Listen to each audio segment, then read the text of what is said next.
Bonjour à toutes et à tous. William Faulkner est l'un des fondateurs de la littérature avant-gardiste américaine, un géant des lettres dont le travail fut couronné par un prix Nobel de littérature, le National Book Award, et par le prix Pulitzer. Pourtant, Faulkner est longtemps resté un écrivain méconnu et reclus, vivant de petits boulots pour se consacrer à son œuvre restée longtemps incomprise et confidentielle. Dans le roman captivant de William Faulkner, Lumière d'août, le lecteur est plongé dans le parcours obsédant d'une jeune femme nommée Lena Grove, alors qu'elle se lance dans une quête pour retrouver le père de son enfant à naître. Située dans le Sud marqué par les tensions raciales du début du XXe siècle, cette histoire profonde et complexe explore les thèmes de l'identité, de la moralité et de l'inévitabilité du passé qui nous rattrape. La prose lyrique et la narration magistrale de Faulkner captivent le lecteur, l'invitant à contempler le pouvoir transformateur de l'amour, de la compréhension et du pardon. Lumière d'août est un examen sans concession de la condition humaine, mettant en lumière à la fois les profondeurs sombres de l'humanité et la résilience de l'esprit humain. Une quête de sens dans un monde complexe.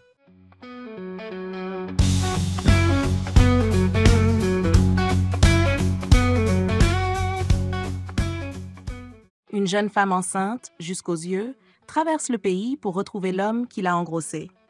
Un homme, au passé complexe, tue la femme avec laquelle il entretenait une relation étrange et sensuelle.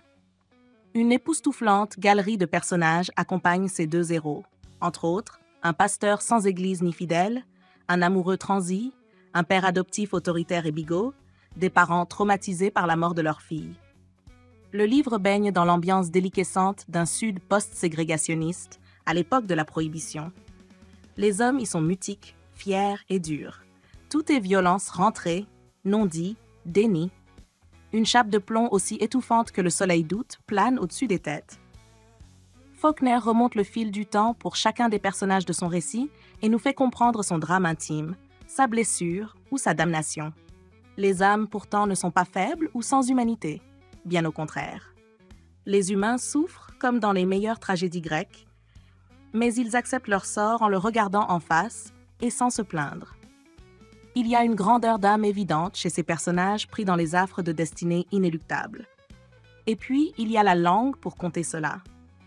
Parfois sèche et rugueuse, parfois déliée et poétique, parfois inventive et complexe, parfois simple et percutante, mais toujours d'une époustouflante puissance, d'une maîtrise et d'une densité comme on n'en lit que très rarement.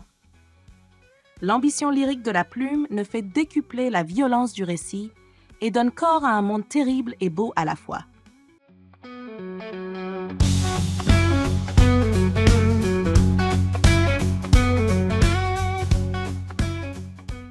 Faulkner s'est particulièrement intéressé à l'histoire du sud des États-Unis, région dans laquelle il a vécu pendant si longtemps. Dans Lumière d'août, il illustre le caractère de cette région au lendemain de la guerre civile, ainsi que sa reconstruction. Le titre de ce roman indique dans un premier temps une certaine positivité, une certaine joie. Cependant, il fait davantage état de l'absurdité de manière dérisoire, tout en mettant en relief les ténèbres de la pensée et de la vie humaine. Ainsi, on y découvre un roman qui narre une société de répression asphyxiant ses entités, avec ses ragots et ses jugements qui ont pour but de contrecarrer les désirs et les ambitions des individus qui luttent pour découvrir et adopter leur identité. L'action se situe à Jefferson, une ville du Mississippi, et met en relief, de façon circulaire, la vie de trois personnages aux destinées différentes. Joe Christmas, le héros, Lena Grove et le révérend Hightower. La figure de Christmas rappelle étroitement celle de Meursault dans L'étranger de Camus, car nous percevons l'existence d'un personnage violent et froid qui met en relief toute l'absurdité d'une société. Faulkner adopte dans cette œuvre une approche moderniste de la littérature pour raconter la vie intérieure et les motivations de ses personnages. Les vies des divers personnages se croisent et se chevauchent. En cours de route, le temps est brisé, décalé et manipulé avec une grande agilité. Lumière d'août est plongé dans la violence, préoccupé par les distorsions et les distractions de la religion et du racisme.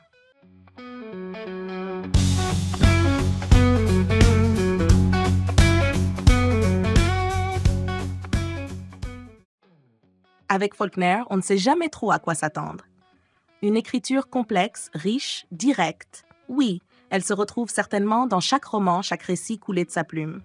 Mais voilà, il ne s'agit pas seulement de ce style singulier. Il y a cette déroute qui surgit toujours. La clarté des faits est un leurre, un prétexte. Un prétexte pour cette noirceur, ce cri poussé à chaque phrase. C'est une analyse, un pamphlet contre la race humaine, un doigt tendu, un boulet traîné. Dans Lumière d'août, William Faulkner prend un crime comme élément central de son récit. Christmas, un mulâtre à la peau si blanche qu'il trompe à sa guise et heurte son sang noir comme un défi à l'autre, commet un crime, l'irréparable. Il tue une quadragénaire, vieille fille dont il fut l'amant. Ce qui intéressera l'auteur, ce seront ces mobiles qui poussent les humains à agir comme ils le font.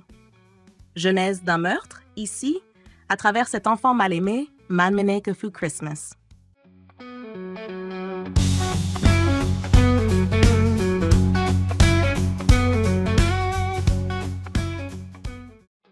Autour de lui gravitent de nombreux personnages.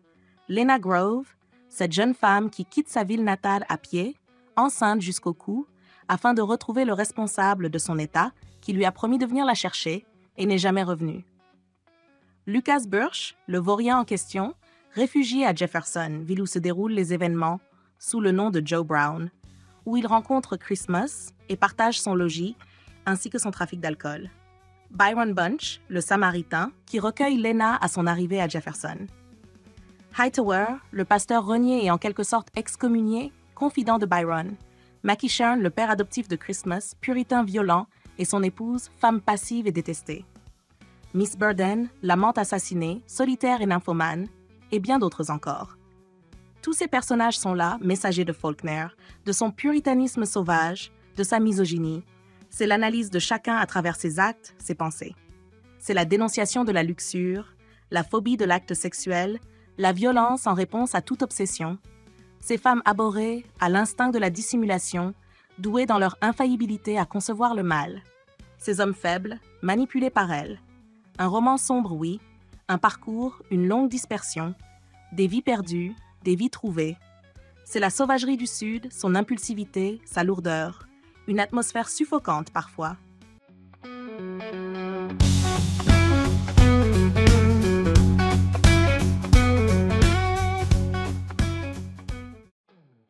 Dans Lumière d'août, le passé n'est jamais vraiment passé, mais une pesanteur sinistre de la vie à Jefferson. C'est un tropisme essentiel de la littérature du Sud qui utilise la hantise et la répétition pour raconter une région jamais remise du traumatisme de l'esclavage et de la guerre civile. Toute la littérature sudiste est imprégnée de cette obsession qui la tisse et la structure. Lumière d'août souligne la futilité de tenter d'échapper au passé, qu'il soit individuel ou collectif. Faulkner, dans ce roman, comme souvent dans d'autres, écarte la chronologie pour utiliser des flashbacks et un flux de conscience rétroactif. La frontière entre passé et présent est poreuse et parfois incertaine. Cela a pour effet de provoquer une sorte d'invasion du présent par le passé. Il ne s'agit pas de mémoire, mais de fusion des deux temps du récit. Comme dans Absalom, Absalom, Faulkner souligne cette prégnance du passé dans tout acte de la vie humaine, une sorte de surdétermination du présent par notre passé, une autre définition du destin.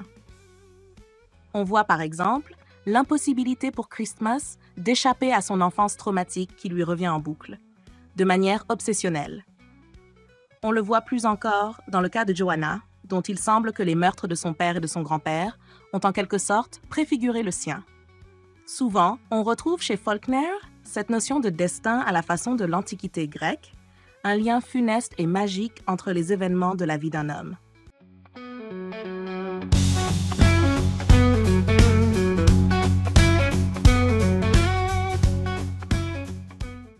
La source de cette malédiction fatale renvoie de manière itérative à la faute collective du Sud, à l'idée que les Blancs sont maudits en raison des crimes de leurs ancêtres.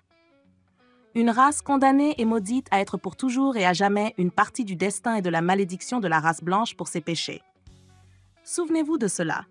Son destin et sa malédiction. Pour toujours. Le mien. Celui de votre mère. Le vôtre.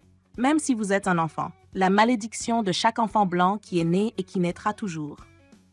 Malédiction sans pardon possible. Le regard de Faulkner est lucide et sombre. Dans Lumière d'août, il n'y a aucune chance de rédemption. L'obsession raciale nourrit tout le roman et, comme toujours chez Faulkner, elle est étroitement liée à l'obsession du sexe. Les personnages de Joe Christmas et de Joanna condensent cette double malédiction. Mon Dieu, c'était comme si j'étais la femme et qu'elle était l'homme, dit Christmas dès le début de sa relation avec Joanna. Cette inversion de genre répète l'inversion des identités raciales que le couple représente, portant à la fusion des deux la confusion propre au fantasme sudiste. Joe est un noir, mais il passe pour un blanc, alors que Joanna est une blanche dont la sympathie envers les noirs et l'histoire familiale de l'abolitionnisme la font traiter de femme à nègre. La relation de Joanna et Joe laisse entendre aussi que les actes de transgression sexuelle mènent à d'autres formes de transgression.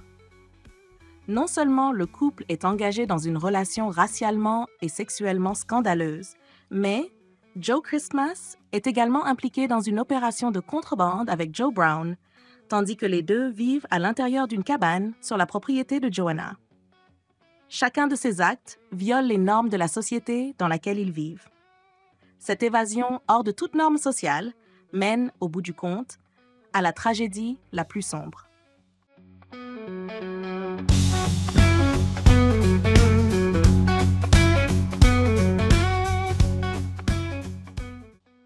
Le monde de Lumière d'août a quelque chose d'une apocalypse, de la décomposition d'un monde et de ses règles.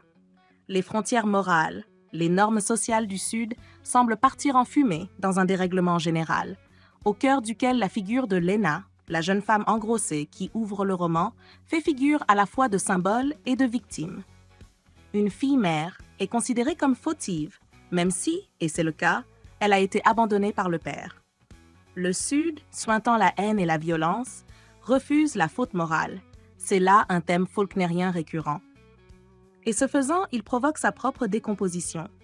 Ainsi, la condamnation de Lena est-elle 2 fois prononcée, parce qu'elle est fille-mère, mais aussi parce qu'elle ose chercher le père, Lucas Birch, renommé Joe Brown, seul et à pied, avec obstination, ce qui ne semble pas un comportement normal pour une femme. Un personnage dit d'ailleurs qu'elle doit sortir de la race des femmes. La fille enceinte est ainsi renvoyée au noir, étrange et familier, haï dans tous les cas. Lucas Birch, le lâche fuyard, Byron Bunch, l'homme bon qui prend Lena et le bébé sous sa protection. La fascination de Faulkner pour les noms propres noie parfois les lecteurs, mais elle est profondément ancrée dans l'œuvre.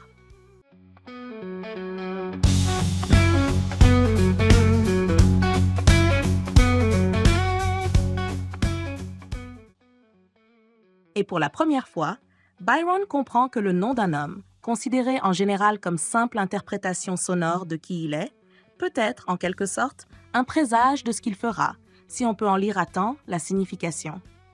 Comme si l'homme portait en lui un avertissement inséparable, communor. Bunch, en anglais, veut dire groupe, rassemblement. Et Bunch sera celui qui ramènera Lena vers la communauté, quand Birch fut celui qui l'en exclut. Faulkner marque ses personnages au sceau d'une morale. Faulknerien jusqu'à la moindre ligne, Lumière d'août est un éblouissant chef-d'œuvre qui décline tous les thèmes de l'œuvre. Mais c'est la lueur, la lumière finale, qui retient, comme l'accomplissement d'une prière ardente. Lena avec son bébé dans un camion qui la mène enfin vers la paix, comme un pendant à l'incipit. Le chauffeur qui dit, et au bout d'un moment, je dis « Salisbury, Tennessee ». Et je me retourne et je vois sa figure. Et on aurait dit qu'elle la tenait toute prête pour la surprise et qu'elle savait que lorsque la surprise arriverait, elle en éprouverait du plaisir. Et la surprise arriva et elle en fut toute contente. Et la voilà qui dit « Mon Dieu, comme on peut en faire du chemin tout de même. Il n'y a pas 2 mois que j'ai quitté l'Alabama et me voilà déjà en Tennessee. »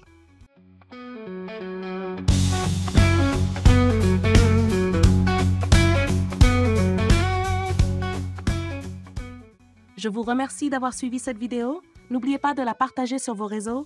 Abonnez-vous pour m'encourager. Merci encore et à la prochaine vidéo.